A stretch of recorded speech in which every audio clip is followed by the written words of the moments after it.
আমরা ভোট চাই, আমরা জনগণের উপর বিশ্বাস আছে, কারণ এই জনগণকে ছেড়ে বিএনপি কখনো পালায় না। আর আজকের আওয়ামী লীগ পালায় গেছে জনগণকে ছেড়ে, আওয়ামী লীগকে ছেড়ে।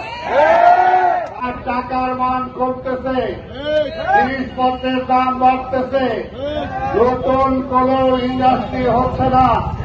দেশের মানুষ এই অবস্থায় চলতে থাকলে আগামী 1 বছরের দুর্ভিক্ষ কেউ থামাতে পারবে না। ডক্টর ইউনূস সাহেব, আপনাকে আমরা ক্ষমতায় এনেছিলাম। কেন এনেছিলাম? দীর্ঘ 15 বছর এই দেশে কোনো ভোট হয় নাই। আমরা আপনাকে দায়িত্ব দিয়েছিলাম যে আপনি কয়েক মাসের মধ্যে আপনি ভোট দিয়ে নির্বাচিত সরকারের কাছে ক্ষমতা দিয়ে আপনি বিদায় নেবেন। এখন আপনার চারপাশে যারা আছে, ক্ষমতা পায়া কিছু 2 পয়েন্ট ইনকাম করতেছে, তারা আপনাকে বুদ্ধি দিতেছে যাতে নির্বাচন দেয়া না হয়, যাতে নির্বাচনের সময় দীর্ঘায়িত হয়। একটা কথা বলতে চাই, 15-17 বছর আমরা অপেক্ষা করছি একটা ভোটের জন্য।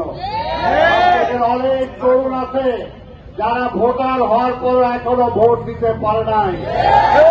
আমরা আর কোনো বিলম্ব নাই। ইউনূস সাহেব পরিষ্কার কথা, আমরা ডিসেম্বরে নির্বাচন চেয়েছিলাম। আপনি আমাদের নেতা লন্ডনের তারেক রহমান স্যারের সাথে বৈঠক করে আপনি বলেছেন ফেব্রুয়ারির মধ্যে নির্বাচন হবে। আবার একটু তালবাহানা করতেছেন।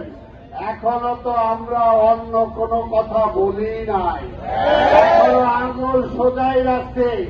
যদি আঙ্গুল বাঁকা করে, আরে আপনি আপনার বাড়ির চারিপাশে আর কি মিছিল দেখছেন? সচিবালয় আর কয়শো জনের মিছিল দেখছেন? সারা বাংলাদেশে মিছিলের বন্যা বয়ে যাবে।